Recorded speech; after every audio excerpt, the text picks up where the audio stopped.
rendu à Jésus-Christ et que son Saint-Nom soit béni. Ce soir, je veux remercier tous les frères et sœurs qui suivent les enseignements qui passent dans les réseaux sociaux et que vraiment Dieu les bénisse puisqu'ils mettent à leur profit ces paroles. Nous avons traité du sujet concernant la repentance et je vais continuer encore ce soir à parler de la repentance.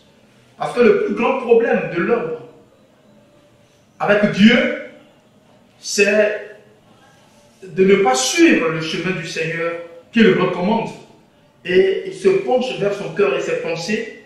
Ainsi, le péché est constamment et régulièrement dans sa vie. Donc, Dieu demande à l'homme de se repentir. Alors, nous prenons l'écriture de Actes des Apôtres au chapitre 17, où l'apôtre Paul est en train de prêcher.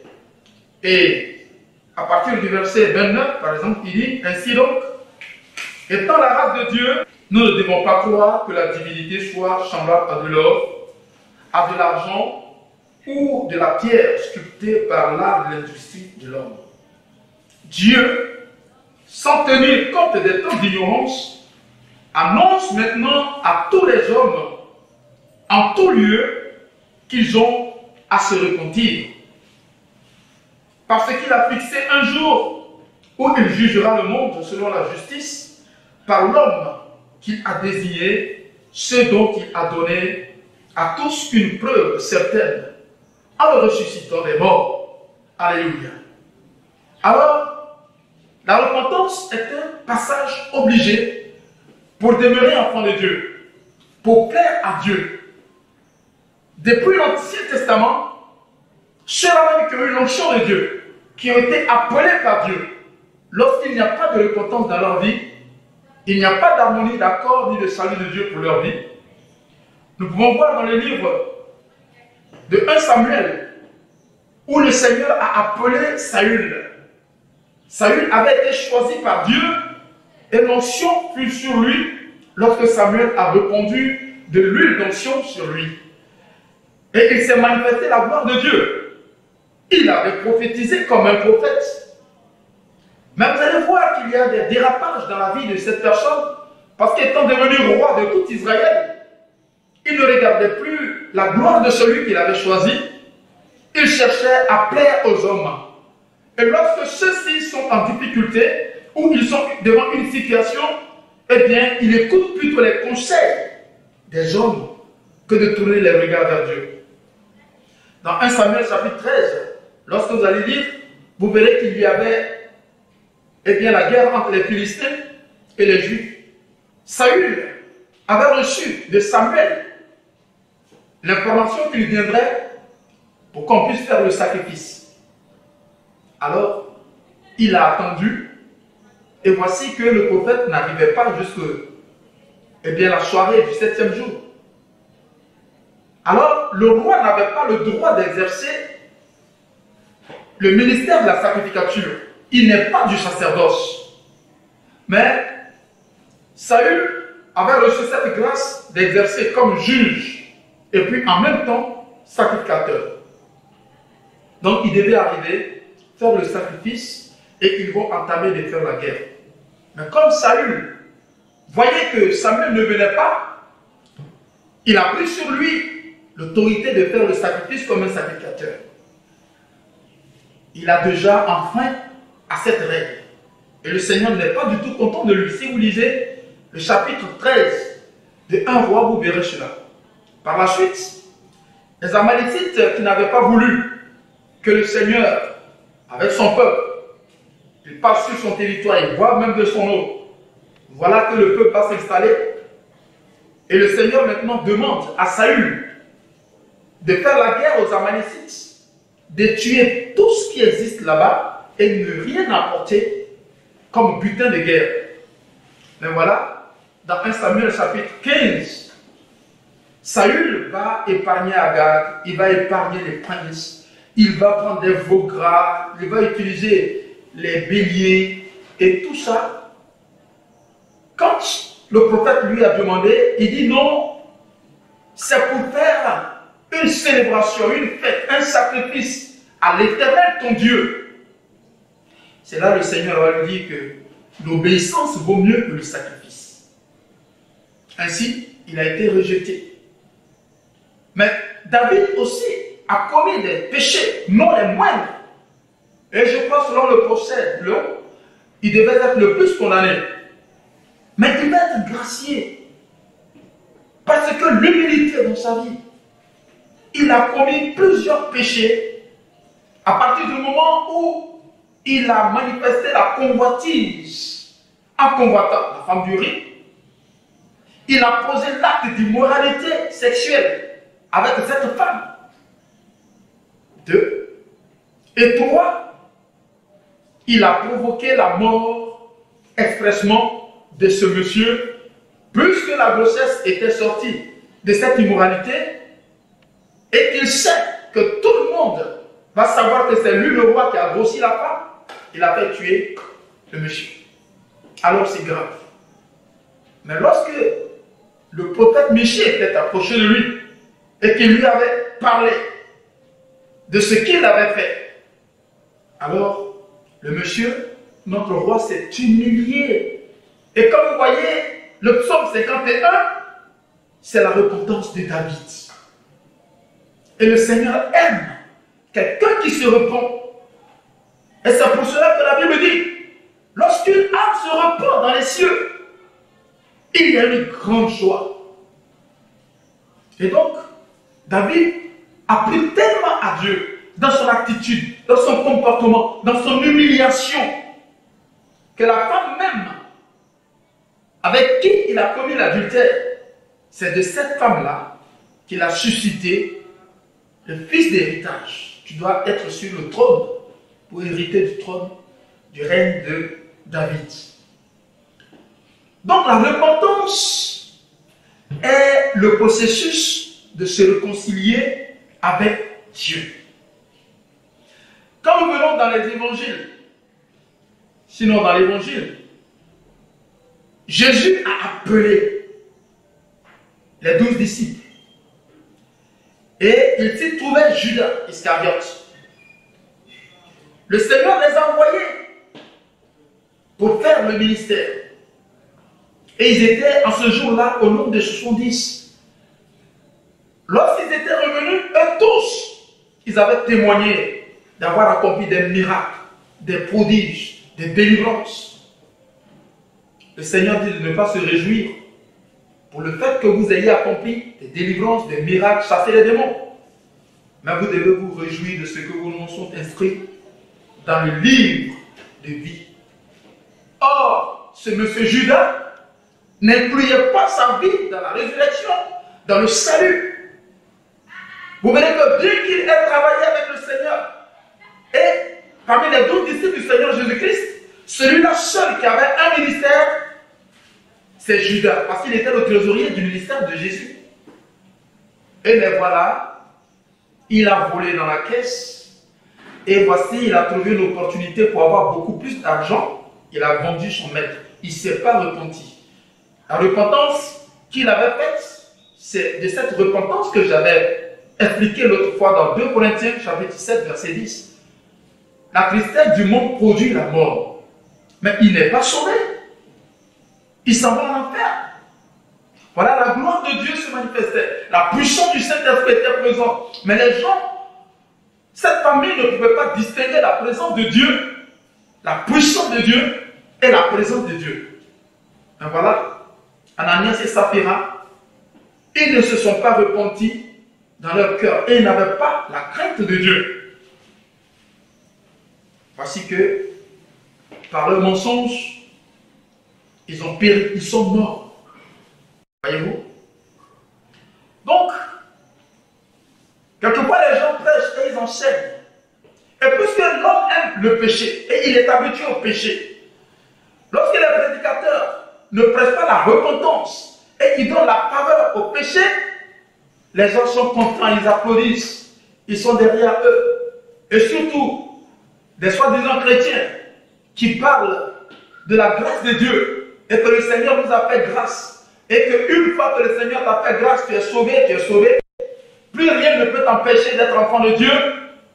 Eh bien, attention, c'est pas parce que tu as confessé Jésus et que tu as été baptisé, et puis c'est terminé, tu es devenu enfant de Dieu. Écoutez, prenez le temps de lire un peu. Dans les livres de Galates, par exemple, au chapitre 4. Et il y a le Fils qui est le fils de la femme légitime. Et il y a celui-là qui est la femme dont le service était d'être esclave dans la maison. Tous les deux ont eu un enfant. Mais voici, l'autre ne porte pas le nom d'Abraham. On ne le désigne pas comme la postérité d'Abraham. Mais l'autre est considéré comme enfant légitime. Et il suit les voies de Dieu. Alors, il y a eu, je dirais, Isaac. Ensuite, Isaac a eu Jacob et Ésaü. Jacob a glorifié le nom de Dieu. Ésaü ne l'a pas fait. Le premier-né, selon le droit d'aînesse, dans les enfantements, celui qui est le premier fils d'Abraham, ce fut Ismaël. Mais Ismaël n'a pas hérité du droit d'aînesse. C'est plutôt Isaac. Gloire à Dieu. Donc il faut savoir faire la part des choses. Ce n'est pas parce que tu tiens la Bible, ce n'est pas parce que tu sais réciter les Écritures, que tu peux faire du n'importe quoi et penser être un enfant de Dieu. Parce que tu as été baptisé. Mais ton baptême est nul. Ton baptême n'a pas de valeur. Parce que le baptême, lorsque nous voyons les trois actes pour intégrer l'Église, et je vous avais dit l'autre fois, qu'on peut dire que la foi au Seigneur Jésus-Christ nous permet d'être dans la cour de l'époux, dans la cour de l'Église. Mais il faut rentrer dans la maison de l'époux. Et rentrer dans la maison de l'époux consiste à poser trois actes, dont l'un provient de toi-même, l'autre va être fait sur toi par ton témoin, par ton responsable spirituel, et le dernier acte va être manifesté par Dieu. Donc, le premier acte qui te permet de rentrer dans cette maison, c'est la repentance. C'est après la repentance que le deuxième acte, qui est le témoignage de celui qui est à côté de toi, dont le baptême, il va l'accomplir sur toi. Mais si tu n'as pas bien fait ce qu'il fallait pour le commencement, tout ce qui va s'en suivre, c'est en vain. Et il est important, il est nécessaire de vraiment chercher à se repentir. Il y a des serviteurs de Dieu qui enseignent qu'une fois que tu as abordé la foi chrétienne, quel qu'il en soit, ce que tu ferais, tu es sauvé. Mais la Bible dit, toute écriture est inspirée de Dieu et utile pour enseigner, pour corriger, pour convaincre, pour instruire dans la justice, afin que l'œuvre de Dieu soit accomplie et propre à toute bonne œuvre. Sur le livre de 2 Timothée, chapitre 3, verset 16. Mais alors, ceux-là qui se comportent de cette manière et qui enseignent toutes ces faussetés, je voudrais que vous soyez au parfum de ces Écritures afin de ne pas vous laisser tromper par ces gens. Et après avoir abandonné le monde, franchi la barrière pour connaître Christ, qui vous a fait grâce de le connaître, vous soyez dans la désillusion parce que vous n'auriez pas à avoir accès au ciel. On va lire donc Hébreux chapitre 6, du verset 4 jusqu'au verset 8. Car il est impossible que ceux qui ont été une fois éclairés, qui ont goûté le don céleste, qui ont eu part au Saint-Esprit, qui ont goûté la bonne parole de Dieu et les puissants du siècle à venir, et qui sont tombés, soient encore renouvelés et amenés à la repentance, puisqu'ils crucifient pour leur part le Fils de Dieu en l'exposant à l'ignominie. lorsqu'une terre est abreuvée par la pluie qui tombe souvent sur elle, et qu'elle produit une herbe utile à ceux pour qui elle a été cultivée, elle participe à la bénédiction de Dieu. Mais si elle produit des épines et des chardons, elle est reprouvée et prête d'être maudite, et on finit par y mettre le feu. Donc ceux qui ont manifesté la repentance doivent rester dans la ligne de la repentance. Parce que la tristesse, selon Dieu, produit une repentance sans retour. Et la Bible dit, dont on ne se repent jamais. Comment se fait-il que toi, tu étais touché par le Seigneur, et c'est toi qui reviens encore pour manifester les œuvres que réprimande la justice humaine, rejette la population autour de toi, tu fais honte au christianisme. Et la Bible dit que c'est par vous, ces hommes de ce genre, que la parole de Dieu est blasphémée parmi les païens. Nous allons lire encore une écriture relative à ces personnes qui n'ont pas d'égard et qui n'ont aucun respect pour la parole de Dieu. On va voir 2 Pierre chapitre 2, à partir du verset 17, je crois. 2 Pierre chapitre 2, à partir du verset 17. Alors, je lis. Ces gens-là sont des fontaines sans eau, des mers que cherche un tourbillon, l'obscurité des ténèbres sur leur est préservée. Avec des discours enflés de vanité, ils amorcent par les convoitises de la chair, par les dissolutions, ceux qui viennent à peine d'échapper aux hommes qui vivent dans l'égarement. Ils leur promettent la liberté quand ils sont eux-mêmes esclaves de la corruption, car chacun est esclave de ce qui a triomphé de lui.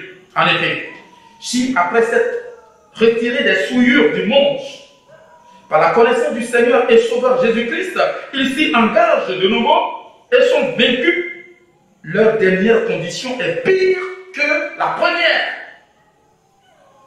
Car mieux valait pour eux n'avoir pas connu la voie de la justice que de se détourner après l'avoir connu du seul commandement qui leur avait été donné. Il leur est arrivé ce que dit un proverbe vrai. Le chien est retourné à ce qu'il avait vomi, et la poule lavée s'est vautrée dans le bourbier. C'est clair. Quelqu'un qui est chrétien ou qui se dit chrétien, Dieu a disposé ces personnes-là de potentialité, de la puissance pour être vainqueur sur le péché. On ne peut pas prendre le prétexte de la grâce pour dire qu'on peut se permettre n'importe quoi dans le christianisme. Et là où ils sont en train de parler de la grâce, prenons ce prétexte pour se couvrir et commettre des actes abominables. C'est dans le livre aux Éphésiens chapitre 2, le verset 8. Mais lorsqu'ils s'arrêtent au verset 8, cela semble leur donner raison. Et pourtant, il faut aller plus loin. Ainsi, nous lisons depuis le verset 6 de Éphésiens chapitre 2 jusqu'au verset 10. Il nous a ressuscités ensemble et nous a fait asseoir ensemble dans les lieux célestes en Jésus-Christ, afin de montrer dans les siècles à venir l'infinie richesse de sa grâce par sa bonté envers nous en Jésus-Christ. Il va dire donc au verset 8, car ce n'est pas, ou car c'est par la grâce plutôt, que vous êtes sauvés, par le moyen de la foi. Et cela ne vient pas de vous, c'est le don de Dieu. Ce n'est point par les œuvres, afin que personne ne se glorifie. Alors lorsqu'ils s'arrêtent là, ils vont prétexter que ce n'est pas les œuvres qui nous permettent d'être acceptés, d'être sauvés par le Seigneur. Tout ce qu'on a lu dans le livre aux Hébreux chapitre 6, alors ils vont bâcler ça. Est-ce qu'on vient de voir encore dans le livre de 2 Pierre? Ce n'est pas leur affaire. Parce qu'ils oublient le verset 10.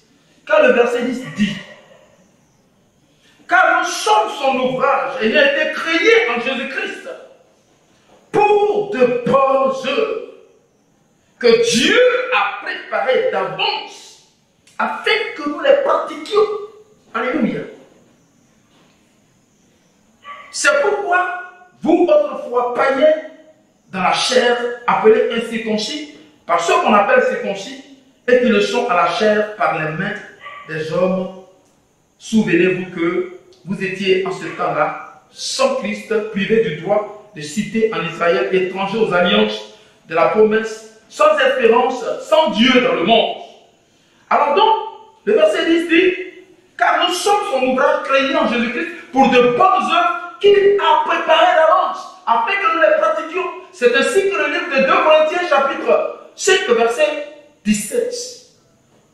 À partir du verset 16 de ce chapitre, il dit: dès maintenant, nous ne connaissons personne selon la chair. Et si nous connaissions Christ selon la chair, maintenant il n'en est point de cette manière. Car celui qui est en Christ est une nouvelle créature. Les choses anciennes sont passées. Mais comment se fait-il que toi, toutes les choses anciennes sont présentes dans ta vie? C'est que tu n'as pas eu la touche de Dieu. Le Saint-Esprit ne t'a pas investi.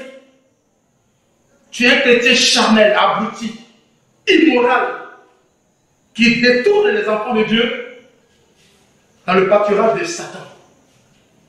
Alors, mes frères, il faut que vous soyez dans la repentance. Il faut que vous acceptiez le Seigneur. Sinon, le Seigneur ne va pas partager son paradis avec vous. La nouvelle Jérusalem, où bientôt, très bientôt, la trompette va sonner et que tout le monde va partir. Tu ne seras pas avec eux.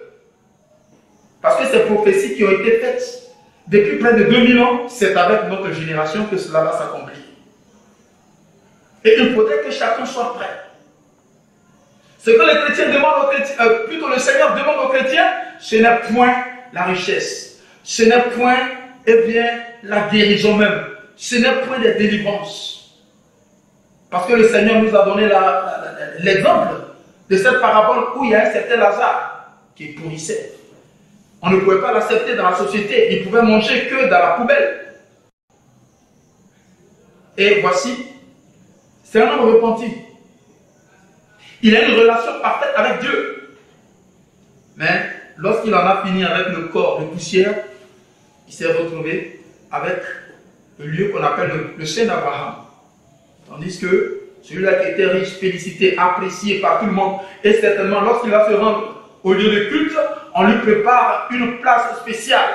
Et peut-être qu'il arrive au temple, il dit: bon, je vois que vous manquez de ventilateurs, vous manquez de bancs, vous manquez d'instruments de musique, je mets 1 million, 2 millions à votre disposition. Les gens vont dire: voilà, l'homme béni de Dieu, le parfait, l'homme sauvé. Mais arrivé là-bas, le riche n'a pas eu de place en ces lieux, parce qu'il n'avait pas de repentance dans sa vie. Le Seigneur demande à toute personne qui veut marcher avec lui de se repentir. Et ce n'est pas pour rien. Nous avons le livre de 1 Jean chapitre 2 verset 2. Si quelqu'un a péché, nous avons auprès du Père un avocat, Jésus-Christ le juste. C'est pour t'humilier, te confesser. Et lorsque dans Jacques, nous voyons que quelqu'un est malade, on pouvait le oindre d'huile après qu'il se soit confessé et qu'il se soit repenti. Alors, la repentance est primordiale. Si tu as raté ta repentance, ton parcours dans le Seigneur va être totalement faussé. Mais si tu as su t'humilier et accepter de te repentir, le Seigneur est prêt à venir à ton secours.